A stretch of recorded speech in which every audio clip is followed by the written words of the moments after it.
Vení. Decide si lo podemos probar.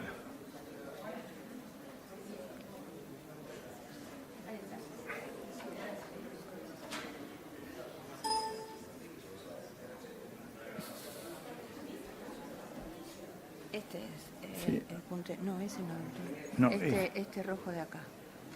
El rojito. Ah, que yo no traje. Ah, ya Ese. está. Sí, yo no Para traje. adelante, para atrás. Bueno, cuando vos quieras. Dejar las cosas ahí. Sí, cuando vos quieras. Yo lo voy a presentar, entonces. ¿Quiere dar la bienvenida a usted? Bueno.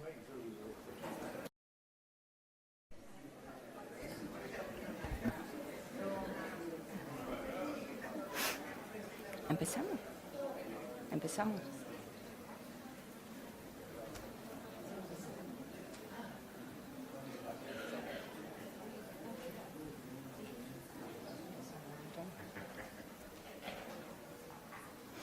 Bueno, vamos a empezar.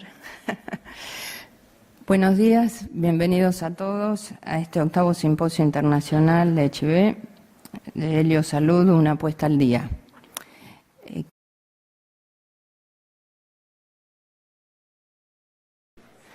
Es un buen comienzo este.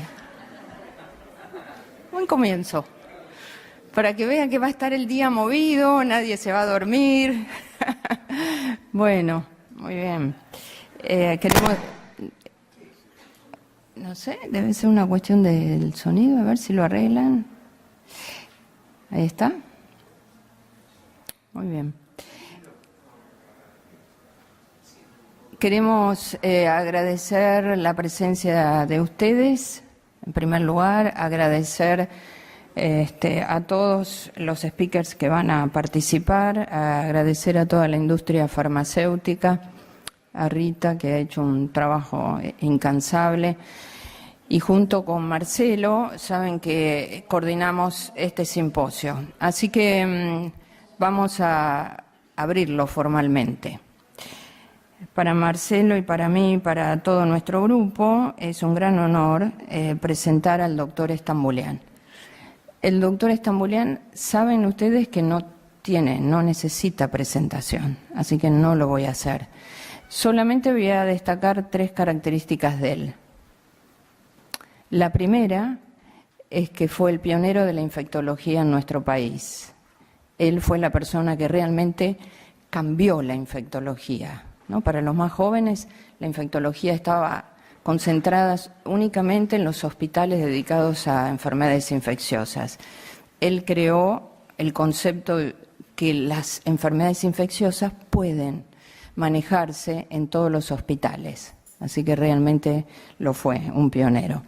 El segundo aspecto destacado en él es que ha creado, como único líder, una red, un grupo, un equipo de referentes en toda la Argentina. Estén donde estén, va a haber uno de nosotros que se ha formado en la infectología con el doctor. Y la tercera es que nos ha enseñado a compartir el conocimiento. Y esa es una virtud que muy pocos tienen. Así que, doctor, es un honor tenerlo con nosotros. Él nos va a hablar acerca de lo que hemos aprendido a lo largo de los años en la infectología a través de los pacientes, es decir, qué es lo que los pacientes nos han enseñado a los médicos. Doctor, bienvenido.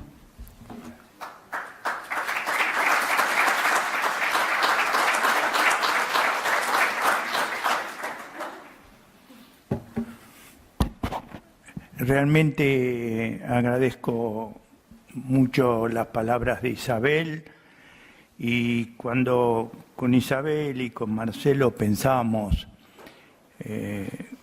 yo fundamentalmente como infectólogo, qué podría darles como reflexiones y comentarios, pensé en algo que realmente me parece importante.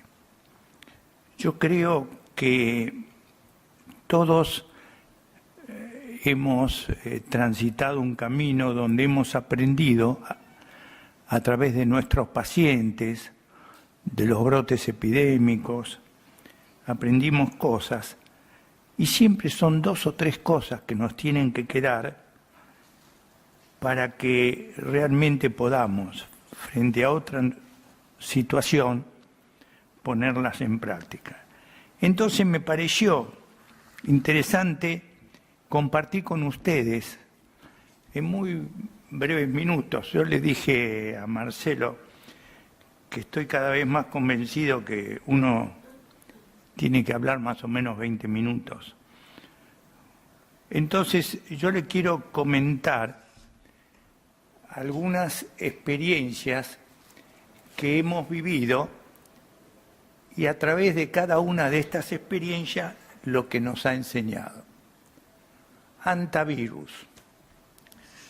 Todos los años y todos nosotros siempre tenemos una situación que nos angustia, pero también tenemos que tener presente qué pasa con el antivirus, que nosotros hasta la década del 90 no lo conocíamos, que es una enfermedad mortal transmitida por roedores y la transmisión en general entre personas es rara, pero después aprendimos que es un nivel endémico prácticamente en toda América y en la Argentina 28, 30 casos por año siempre existen.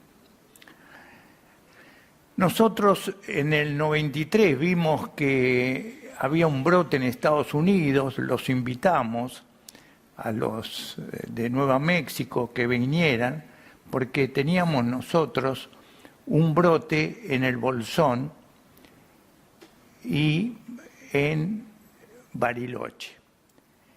Y eso fue que tuvimos 18 casos en el 96 y estuvimos viajando, viendo, y realmente nos angustiaba mucho la alta mortalidad de esta situación y una situación que era poco frecuente, que se identificó un nuevo antivirus y se confirmó que también podría transmitirse de persona a persona.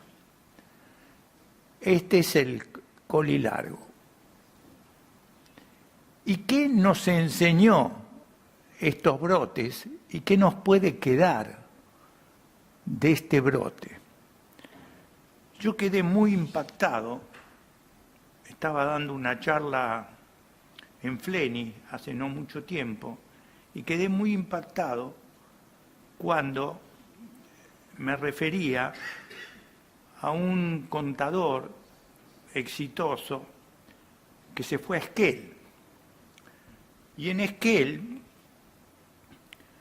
le dijeron que las cabañas estaban todas llenas. Entonces le abrieron una nueva cabaña. Y al abrirle esta nueva cabaña, él estuvo ahí con su mujer una semana y después se fue a Punta del Este. Y en Punta del Este comenzó con los síntomas clásicos de antivirus y falleció. Y entonces, ¿qué es lo que esto nos enseña? Que el colilargo está en todo el país y que cuando entramos a un lugar nuevo, una cabaña, un depósito, un sótano, un lugar cerrado, limpiemos, ventilémoslo, limpiemos antes de estar en ese lugar. Y en esa forma les aseguro que podemos evitar muchos antivirus que realmente son una de las infecciones más tremendas que nos puede ocurrir. Fíjense este pobre hombre, le dan una nueva cabaña, él se introduce, no la ventilan, no la limpian y así se contagia y fallece. Síndrome urémico hemolítico. Ustedes saben que yo cuando era muy joven, profesionalmente, hacía pediatría. Y uno de mis mentores fue el doctor Jean Antonio. Nosotros empezamos a tener síndrome urémicos hemolíticos en la década del 60 y realmente quedamos muy impactados porque no estábamos acostumbrados a tener una infección que produjera tantos trastornos renales. Nunca me voy a olvidar, un domingo me llama una mamá que estaba en el sur de la provincia de Córdoba, que el chiquito estaba muy mal y todas las características era de que tenía un síndrome urémico hemolítico. Me tomé un avión, la fui, la busqué, tuvo 22 días en Anuria, aprendimos a dializarla y después anduvo bien, creció, se casó, tuvo chicos, pero fue una situación muy, muy ingrata. El síndrome urémico hemolítico, ¿cuántos casos hay? ¿Ha disminuido? No ha disminuido nada. Tenemos más casos que los 300 que habitualmente teníamos por año. La mayoría se produce en niños menores de 5 años, pero el último año tuvimos también un adulto. ¿Y ustedes se acuerdan el brote de los tomates en España y en México? Quiere decir que es una enfermedad que puede afectar no solo a los niños, sino también a los adultos. La diarrea es un elemento constante. Y cuando alguien nos manifiesta que tiene diarrea, sobre todo sanguinolenta, siempre preguntamos si orina o no orina. Cuando orina nos quedamos tranquilos, pero cuando no orina pensamos en síndrome urémico hemolítico. ¿A quién se le echa la culpa de estos brotes? Habitualmente se le echa la culpa a los restaurantes de comida rápida, pero nosotros tenemos un estudio muy, muy bueno y en nuestro laboratorio se dedica mucho a este tema y el problema está en la casa y el problema está en las carnes. Ustedes saben que el 50% de las carnes están contaminadas y hoy la exportación de carne a Europa requiere que las carnes no tengan la Escherichia coli. Ahora se está tratando con SENASA de ampliar esta situación también a las carnes que se venden en la Argentina. Pero mientras tanto, ¿qué tenemos que saber? El riesgo mayor es la carne picada y el riesgo mayor es no darla bien cocida. Y bien cocida para todos, pero fundamentalmente para los menores de 5 años. ¿Qué nos ha enseñado el síndrome urémico hemolítico? Que siempre nos acompaña y tenemos que saber que la casa es el lugar más importante. Nosotros estudiamos mucho los restaurantes de comida rápida, ellos lo cocinan muy bien, no es el problema está en la casa. Sanatorio Güemes. Cuando empezamos a trabajar en el Sanatorio Güemes, ¿saben cuántas camas tenía? Más de 900 camas. Era un sanatorio donde nosotros estuvimos muchos años y realmente fue uno de los lugares que más disfrutamos. ¿Y qué pasó? Yo me introduje en el sanatorio en el 73, pero el doctor René Favaloro vino de Cleveland Clínica en el año 71. Trabajamos más de 20 años con él. Y ustedes saben que René vino, fundó después la Fundación Favaloro y lamentablemente falleció en julio del 2000. Era muy buen cirujano, pero era siciliano. ¿Qué significaba? Que no entendía nada de lo que uno le decía. Él estaba muy angustiado porque saben que nosotros teníamos aproximadamente un 5 a 10% de infecciones severas en pacientes que él operaba. Entonces, le dijimos, René, el problema es que vos viniste a operar 5 a 10 pacientes sin una estructura de enfermeras, personal de la salud adecuada. No, son los aparatos de esterilización. Y nunca me voy a olvidar que gastaron $250.000 en cambiar todos los aparatos de esterilización. Y la cosa seguía. Cuando la cosa seguía, hay otro concepto que quiero dejarles. Uno siempre aprende de otras experiencias, más de ser creativo. Y nosotros estábamos muy relacionados con Jan McGowan. Jan McGowan era un gran amigo que trabajaba en Atlanta, en el Grady Hospital, y a mí lo que me impactó, la mujer trabajaba en el CDC, el Centro de Control de Enfermedades, a mí lo que me impactó, qué bien manejaba él los problemas de control de infecciones. Entonces me fui al Grady Hospital 15 días. El Grady Hospital, fíjense lo que es, y realmente lo que vi, que tenían un sistema de enfermeras especializadas en el control de infecciones. Entonces dije, esto es lo que tenemos que hacer. Volví a Buenos Aires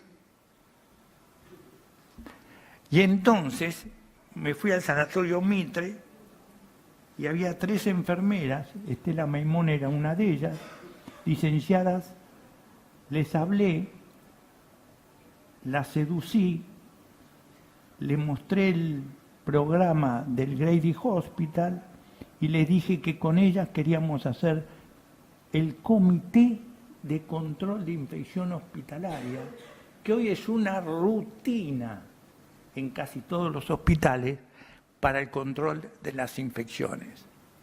Y ustedes saben que en base a replicar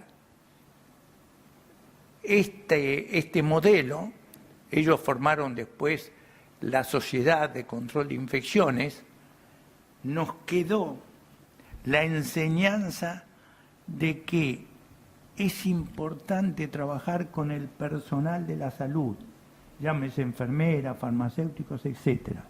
Pero es muy importante cuando uno opera dar las estructuras necesarias para evitar el control de infecciones. Fíjense, Favaloro, destacadísimo profesional, muchas infecciones asociadas a la cirugía cardiovascular que después se pudo controlar.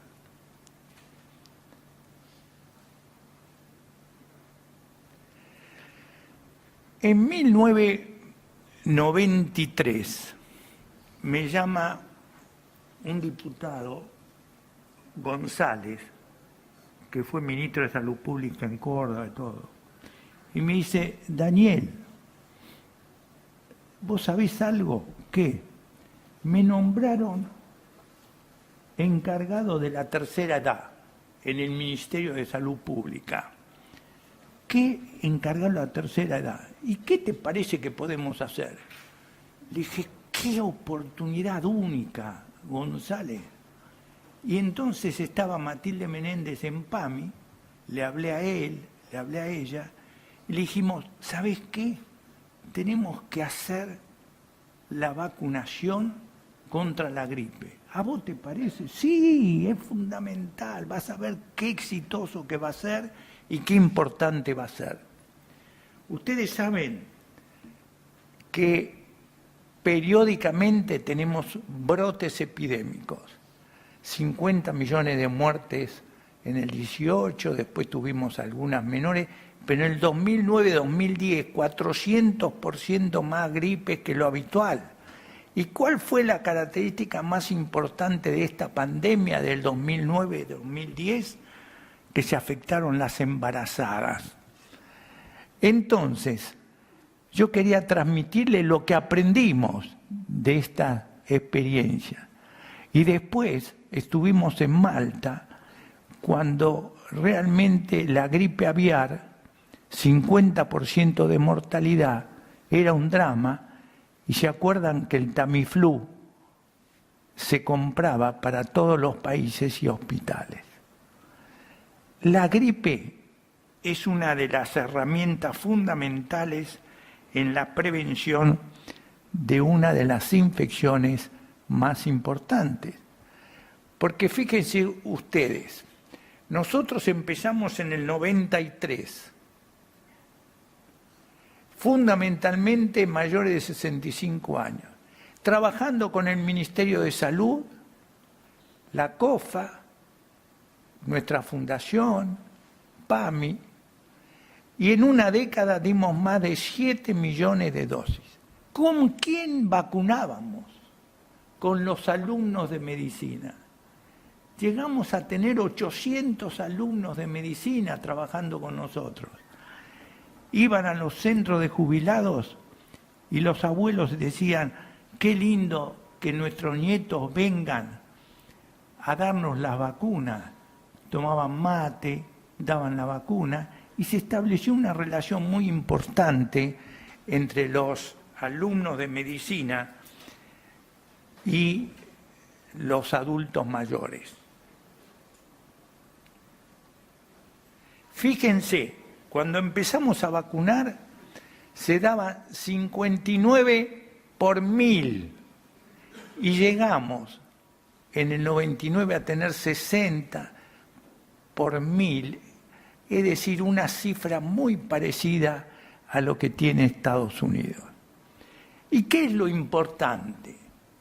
Que uno dejó huellas y hoy muchas de estas vacunas se dan en las farmacias a través de PAMI y los farmacéuticos la aplican y entonces se llegó a conseguir una modalidad que facilita su administración. La vacuna antigripal, lo que es importante, que es 80% efectiva para prevenir las muertes, 80%.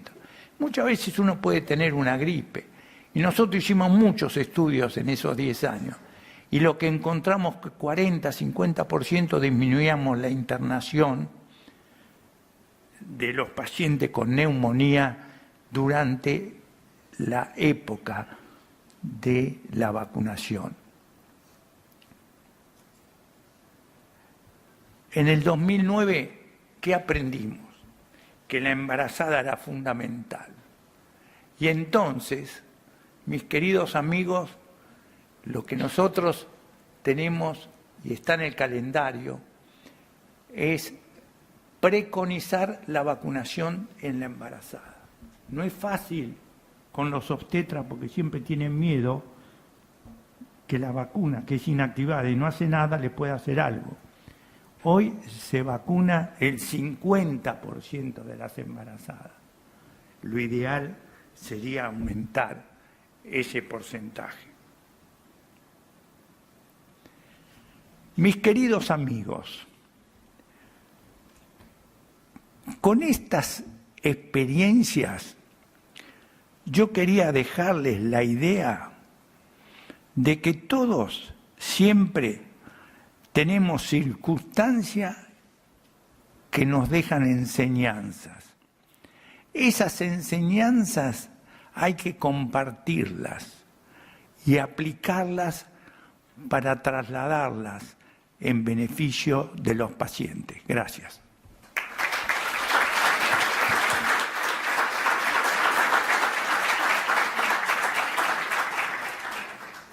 Muchas gracias, muy linda. Tenemos unos minutos para hacerles algunas preguntas al doctor, si ustedes quieren. Aprovechen porque tiene mucha experiencia, así que puede colaborar mucho en algunos temas de interés de ustedes. Acá está Joaquín Bermejo, que está trabajando con nuestro grupo en distintas provincias en programas de control de infecciones. ¿Podría hacer algunas reflexiones, Joaquín? ¿Está por acá? Sí.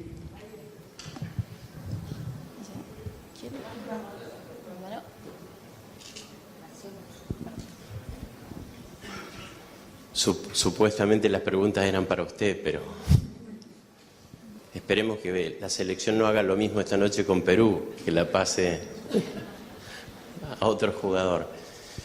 Bueno, nosotros estamos haciendo una experiencia en el marco del programa de FUNSEI, colaborando con el sector de responsabilidad social empresaria de varias empresas en algunos lugares de la Patagonia y específicamente en Salta, en Tartagal, colaborando específicamente con lo que es el apoyo a estos hospitales en programas de control de infecciones y optimización de uso de antibióticos. Y la verdad que cuando uno viaja desde Tartagal a Río Grande, a Tierra del Fuego, viendo en semejante esa extensión, no es solamente una extensión en distancia, sino que es una extensión en hábitos, culturas, y cada vez que uno va debe adaptar estos programas a la conciencia de cada terreno en el que se mueve. No es lo mismo Tartagal que Río Grande. Tenemos serias dificultades a veces en entrar, en modificar hábitos en los profesionales de la salud, tanto enfermeras, farmacéuticos, médicos. En algunos lugares hay gente que realmente está muy desprotegida.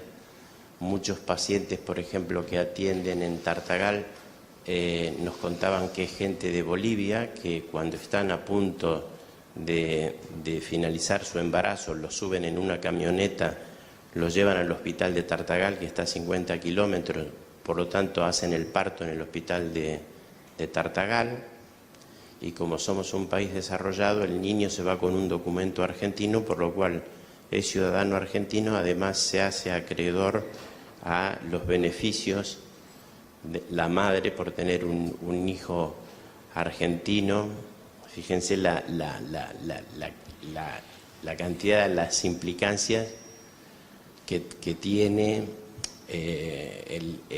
la situación geográfica, lo cultural, lo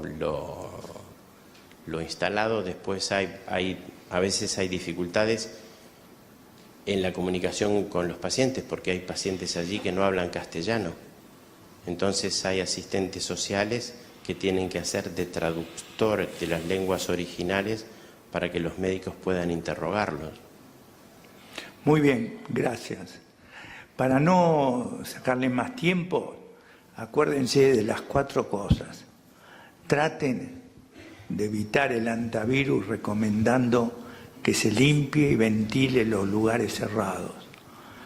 Trabajen para que las infecciones hospitalarias postquirúrgicas se reduzcan. Y después lo que es muy, pero muy importante, como ustedes vieron en algunas de las experiencias, tratemos de comer carne bien cocida, sobre todo en los chicos menores de 5 años. Gracias. Bueno, muchas gracias, doctor. Muy lindo.